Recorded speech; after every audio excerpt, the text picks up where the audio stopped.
Here inside Kenan Stadium, I'm Ross Martin, joined by Inside Carolina's Adam Smith.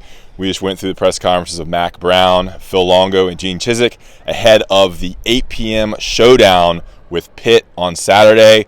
UNC's coming off the bye week. They're 6-1.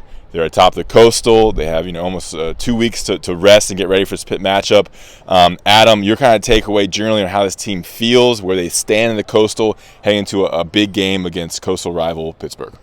Well, you said bye week there. That made me think of, you remember Max said to us today that the message to the players was eat, sleep, and rest to win. I didn't know if he was going to go eat, pray, love there or anything like that, but eat, sleep, and rest to win. So that's what the staff talked about to the team, during the downtime. And, one of the questions that came up today was, since Carolina last played a game at Duke, they're now in the AP Top 25 poll. They're now ranked. They now have a number by their name. And that was one of the questions we asked, like, how do you think this team will respond? Are you wary at all with a national ranking now? And Max said he wasn't that wary. He said that Cedric Gray told him, all right, let's get back to work. So I thought that was something interesting coming out of this. They haven't played a game in a while, and they've still been able to gain ground in the coastal standings in terms of their lead without even having to play. Yeah, so Pitt lost, Georgia Tech lost, UNC's number 21 in the AP, and they have, a 1.5 point lead, game lead in the coastal standings. Break that down for us. It's a 2-game lead in the loss column because obviously those other teams do. So you have Duke and Georgia Tech in second place at 2-2. Carolina's already beaten Duke. Georgia Tech still yet to come, but they're 2-2. Carolina's 3-0.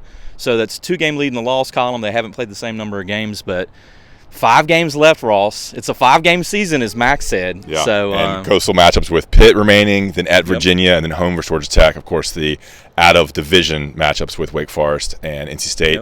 To get more into the team here, UNC loses Reva Hasek for the season. I don't think he's played in the last 2 games, but Mack Brown talked about Kevin Hester stepping up. We'll probably see more Travis Shaw.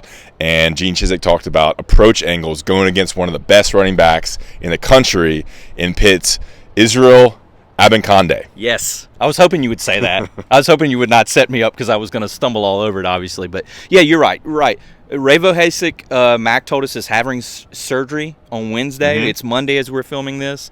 So he's having surgery in a couple days. And you're right, Ross. He did not play at Miami. He did not play at Duke. And, yeah, I mean, who did Mack mention? Miles Murphy, Travis Shaw, KBJ, Kevin Hester is a guy that's been coming on there in the interior of the defensive line. Keyshawn Silver, they'll be asking more of. But, yeah, and it was interesting the way Gene Chizik said it. He called it, approach angles, right, in terms of tackling Abanikanda, who is, a grown man. He's the hammer that Pitt plays behind. Number 4 in the country in rushing, 13 rushing touchdowns. You know how many UNC has on the season? 14 as a team. Yeah. So he's really good. And I mean, UNC's weakness has been run defense. They're going against one of the best running backs in the country, so certainly a storyline to follow that. And also UNC's run game. It hasn't been the best, but we discovered Elijah Green versus Duke. 3 carries, for only 24 yards, but 2 touchdowns. I asked Phil Longo about him and kind of what's going on at running back. It seems like they're going to go with 3, but this time it's Amarian Hampton, Elijah Green, and Caleb Hood. So a little bit of a switch there. I don't know if there's anything to take from that, but just the emergence of Green just gives them another option, I think a explosive, fast option for the Tar Heels. It does, but they have said that they wanted to major in 2 guys. They've been majoring in Amarian Hampton and Caleb Hood at running back, with Hood starting lately. DJ Jones was out for the Duke game with an injury. He is back at practice, we learned today. We learned a lot about Elijah Green the other night over in Durham that, Max said he'd had a broken thumb. So it had been hard for him to hold on to the ball, to protect the ball. I guess that's one of the reasons he had not been playing. It's an awful crowded backfield. Yeah. And Longo said that Elijah Green was right there in the spring, too. Like, coming out of the spring, he was with the group, and then the other group just kind of separated themselves. So where does this leave DJ Jones and George Pettaway? I guess not playing as much. Yeah, they like Jones on 3rd down, but it seems Pettaway has kind of been nixed out of the rotation for this season. Anything else heading this Pitt game that you're looking forward to seeing? Well, I mean, I think we're all feeling rested coming off the bye. Yeah. I think it'll be interesting. I'm sure UNC fans watched a lot of the Pitt-Louisville game Saturday night. Pitt has the Southern Cal transfer, Kenan Slovis at quarterback.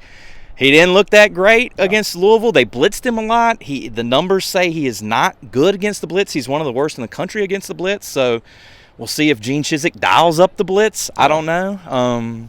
Yeah, I mean, and UNC's known to make quarterbacks look really good. So we'll see how that kind of matches up, too. Big one underneath the lights here in Kenan Stadium. UNC has a chance to go 4-0 in the Coastal and really grab a huge lead in that division. And with a chance to go to Charlotte looming. I mean, this win over Pitt would it's hard to – it would put it away, wouldn't it? I don't. Is anything a sure thing with this team? That's right. But you make a good point in that the 3 games they've won have been against Coastal Division opponents. Pitt is a Coastal Division opponent, and then next week is UVA, another Coastal. So your first 5 conference games are all against division opponents where you could grab the thing by the throat if things went the right way. Yeah, and definitely a different vibe now. You know, after the Notre Dame game, it was a lot of darkness, and now 6-1 Tar Heels, bowl eligible, chance to go 7-1 and 5-0 in the Coastal. 4-0. 4 in the Coastal, that's right. Yeah. For Inside Carolina, I'm Ross Martin, joined by Adam Smith here from Kenan Stadium.